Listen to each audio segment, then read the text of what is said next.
Bem-vindos à nossa análise detalhada da semana. E olha, esta semana os bastidores lá do Corinthians trouxeram uma reviravolta que pegou muita gente de surpresa mesmo. Pois é. Uma descoberta recente sobre a venda de um jogador importante, o zagueiro Murilo, sabe? Revelou que os termos da negociação, na verdade, não eram exatamente o que o pessoal imaginava. O que parecia uma coisa acabou sendo outra, né? Exato.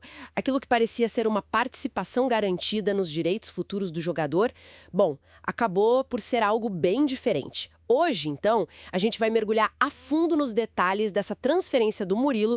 Ele saiu do Corinthians, foi para o Nottingham Forest, lá na Inglaterra, em 2023. Isso. A ideia é confrontar o que foi comunicado oficialmente pelo clube na época, sabe, na gestão anterior, e comparar com o que foi apurado agora pela nova diretoria. Certo. A nossa fonte principal para essa exploração toda é uma matéria bem completa da ESPN Brasil, que levantou essa lebre aí. A nossa missão aqui é tentar desvendar as nuances dessa negociação. A gente quer entender a diferença fundamental e que pode ser milionária, né, entre ter uma percentagem dos direitos econômicos de um atleta Sim. e ter uma percentagem sobre o lucro de uma futura venda desse mesmo atleta. Parece uma coisinha sutil, mas olha, faz toda a diferença. Ok, vamos tentar desempacotar isso. Bom, tudo começa com a nova diretoria do Corinthians, né? Agora liderada pelo Osmar Stabile. Eles estão fazendo o que se chama de pente fino, sabe? Aquela revisão geral? Isso, nas contas e contratos herdados da administração anterior. E foi nesse processo que eles encontraram a discrepância. E qual foi a discrepância exatamente? Então, ao contrário do que constava na comunicação oficial da venda e do que muita gente acreditava, o clube não detém mais 10% dos direitos econômicos do Murilo. Exatamente. E é aqui que a história, vamos dizer, ganha contornos mais complexos e, eu diria, interessantes. O que essa apuração recente indica, né, é que o Corinthians tem direito a receber 10% do lucro que o Nottingham Forest venha a ter numa eventual venda futura do Murilo. Ah, então não é 10% do valor total da venda. Não, não é. Vamos traduzir isso para ficar bem claro. Não é 10% do valor total pelo qual o Forest vender o jogador lá na frente. É 10% da diferença entre o valor que o Forest pagou ao Corinthians, Que foram os 14 milhões de euros, né, em si. isso, os 14 milhões iniciais. Então é 10% da diferença entre esses 14 milhões e o valor pelo qual eles conseguirem negociar o Murilo mais à frente. Nossa, ou seja, se o Nottingham Forest, sei lá, por exemplo, vender um Murilo pelo mesmo valor que pagou, ou até por menos, essa cláusula específica aí não rende absolutamente nada para o Corinthians. É isso. Precisamente. Nada. Se não houver lucro na operação para o clube inglês, a participação do Corinthians nessa cláusula específica é zero. Caramba. O fascinante aqui é como essa diferença na terminologia contratual, sabe? Direitos econômicos versus lucro sobre venda futura, ou a famosa mais-valia. Mas valia isso. Como isso altera drasticamente o cenário financeiro potencial. Pensa bem, uma coisa é ter 10% de, digamos, uma venda futura de 50 milhões de euros. Sim, aí seriam 5 milhões para o Corinthians. Exato. Outra coisa completamente diferente é ter 10% do lucro dessa venda. Ou seja, seria 10% de 50 milhões menos os 14 milhões que eles pagaram. Que daria? 36 milhões de lucro. 10% disso é 3,6 milhões de euros. Isso. A diferença é bem substancial, né? E impacta diretamente o planejamento financeiro do clube, claro. Faz todo sentido. E pensar que essa diferença pode ter passado despercebida por tanto tempo, pelo menos publicamente, né? Pois é. Vamos voltar então lá para agosto de 2023, quando a venda foi feita. A gestão era do Duílio Monteiro Alves. O Corinthians fez um anúncio oficial na época. Vamos só relembrar o que foi dito. Certo. O clube informou que detinha 80% dos direitos econômicos do Murilo. O valor da venda foi de 14 milhões de euros, que davam uns 75 milhões de reais na cotação da época. E ainda tinha possibilidade de mais 2 milhões de euros em bônus, né? Uns 10,7 milhões de reais. Ok. E a frase-chave na nota oficial foi essa: o Corinthians manteria 10% de uma venda futura. Só isso. E aí está o cerne da questão da comunicação, né? A frase 10% de uma venda futura é, por natureza, ambígua, principalmente nesse contexto complexo das transferências de futebol. Sim, dá margem para interpretação. Muita margem. Ela pode ser interpretada, como a gente viu, de maneiras muito distintas. Poderia significar 10% do valor bruto da próxima venda.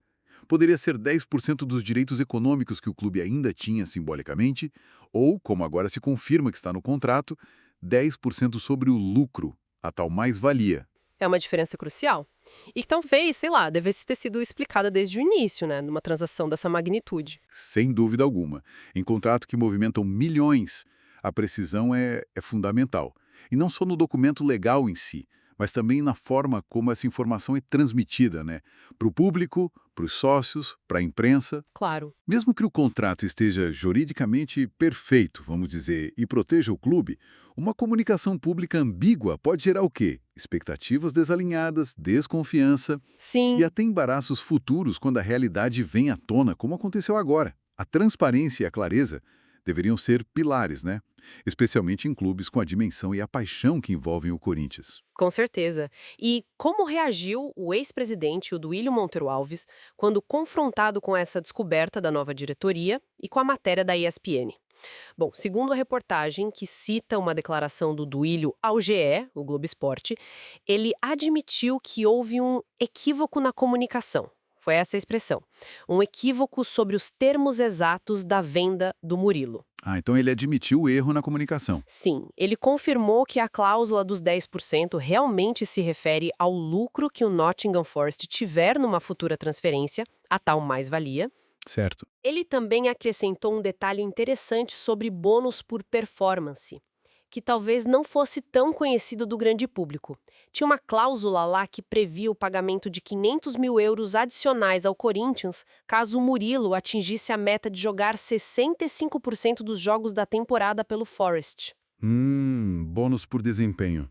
Comum. É, e o mais interessante é que essa meta e o bônus respectivo poderiam ser acionados por até 3 temporadas seguidas. Entendi. O ex-presidente pediu desculpas pelo erro na comunicação inicial sobre os 10%. Olha, essa questão dos bônus por performance é um elemento comum.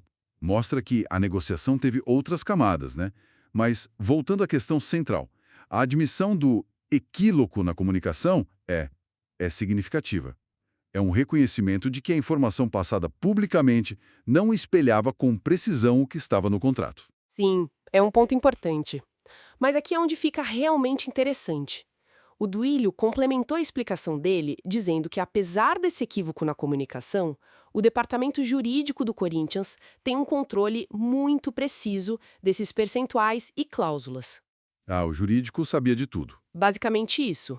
E que, por causa desse controle interno rigoroso, o clube não teria, na prática, perdas financeiras. Quer dizer, o contrato está seguro, os direitos do Corinthians estão lá registrados corretamente, independentemente do que foi dito na nota oficial.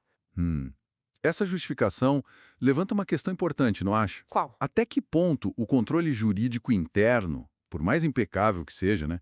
Até que ponto ele blinda o clube das consequências de uma comunicação externa que foi falha ou, no mínimo, opaca? Boa pergunta. Do ponto de vista estritamente legal e financeiro, talvez o clube esteja mesmo protegido, né? Garantindo que vai receber o que está no contrato, a tal mais-valia, se houver. Mas a gestão de um clube de futebol, ela transcende as cláusulas contratuais, certo? Como assim? Explica melhor isso. A comunicação de um clube, como o Corinthians, é uma ferramenta estratégica muito poderosa. Ela constrói ou pode destruir a relação de confiança com milhões de torcedores, com sócios que sustentam o clube, com o mercado, patrocinadores, potenciais investidores. Sim, a imagem do clube. Exato. Quando se comunica algo que depois se revela diferente, mesmo que seja justificado como um equívoco, a credibilidade pode ficar arranhada. A mensagem que passa, querendo ou não, é que a transparência com o público talvez não tenha sido a prioridade máxima naquele momento específico. Entendi. O impacto vai além do financeiro direto. Com certeza. E se a gente conectar isso ao quadro geral, o futebol brasileiro tem um histórico longo de debates sobre transparência, sobre governança nos clubes, né? Infelizmente, sim. Este episódio, embora possa ser explicado como um simples erro, ele se insere nesse contexto maior. A justificativa de que, mas o jurídico sabe o que está fazendo pode soar um pouco defensiva, sabe? E não aborda a questão fundamental. Por que a comunicação pública não foi igualmente precisa desde o início? Será que se subestimou a importância de informar corretamente a base de torcedores? Ou houve alguma outra razão para aquela formulação ambígua na nota oficial?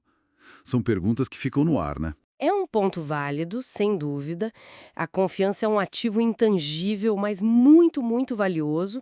E falando do jogador em si, o Murilo, vale a pena a gente recordar um pouco a trajetória dele. Ele teve uma ascensão muito rápida no Corinthians, não foi? Meteórica, né? Ele fez só 27 jogos pela equipe principal, todos em 2023, e rapidamente chamou atenção, o que culminou nessa venda para a Premier League. Rápido mesmo. E os números dele lá no Nottingham Forest, segundo a fonte, mostram que ele se adaptou bem, né? Até a data da matéria, ele já tinha 78 jogos disputados pelo clube inglês e 2 gols marcados. E esses números são relevantes para a nossa discussão aqui. Eles mostram que o Murilo não foi só uma aposta, mas se tornou uma peça importante na defesa do Nottingham Forest. Sim, titularidade, sequência de jogos. Exato. E isso, claro, aumenta o valor de mercado dele. E, consequentemente, aumenta a probabilidade de uma futura venda por um valor superior aos 14 milhões de euros pagos inicialmente. Ah, claro! Portanto, aquela cláusula dos 10% sobre o lucro, embora seja menos vantajosa do que seriam 10% dos direitos, ela pode ainda render um bom dinheiro para o Corinthians se essa valorização se confirmar numa futura transferência. Quanto mais ele joga e se destaca. Maior o potencial de lucro para o Forest. E por tabela, para o Corinthians também. Exatamente. Ou seja, o desempenho do jogador lá fora impacta diretamente o potencial retorno financeiro dessa cláusula que agora foi, digamos, clarificada. Precisamente. E é crucial, eu acho, contextualizar este episódio no momento atual do Corinthians, como a própria fonte da ESPN menciona, ainda que de forma breve. O clube está atravessando um período financeiro bem delicado, né? Sim, as notícias irmãos são boas nessa área. Tem notícias sobre uma dívida consolidada que ultrapassa os 2 bilhões de reais.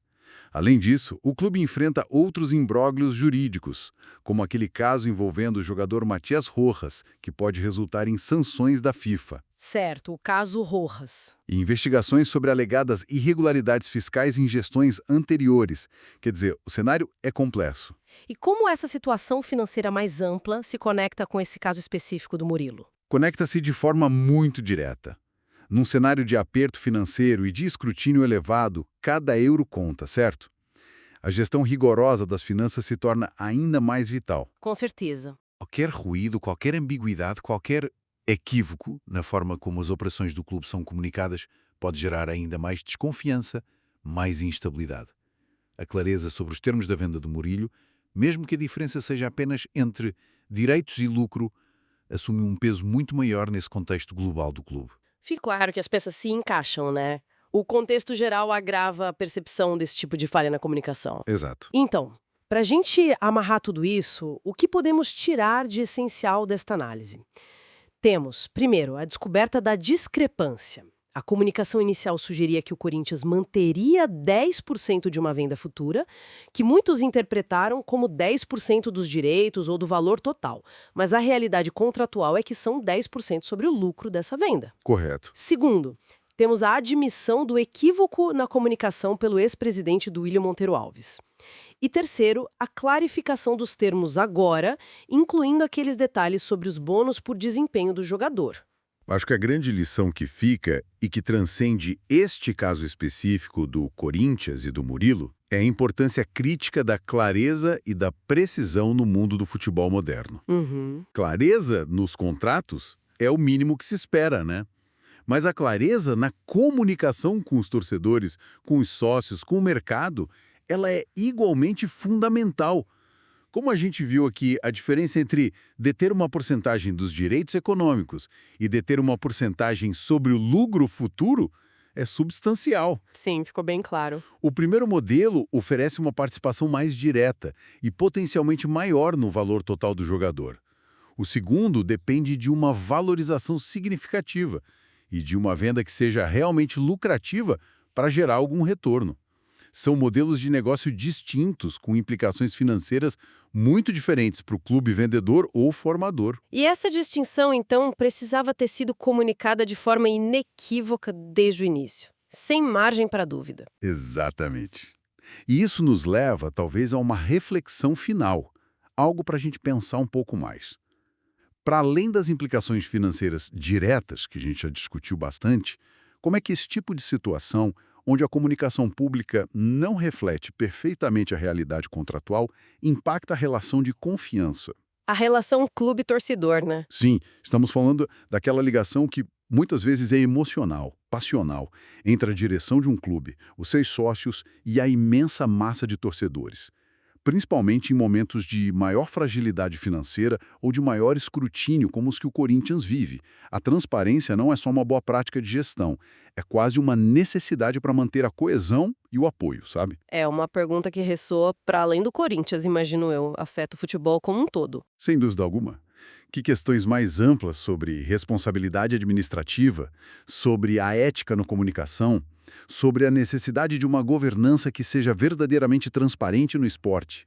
Que questões esse episódio nos convida a colocar? Como é que a gente garante que os equívocos de comunicação sejam a exceção e não uma prática tolerada, mesmo que não seja intencional? Fica aí a provocação para quem acompanha o futebol, não só dentro das quatro linhas, mas também nesses bastidores complexos.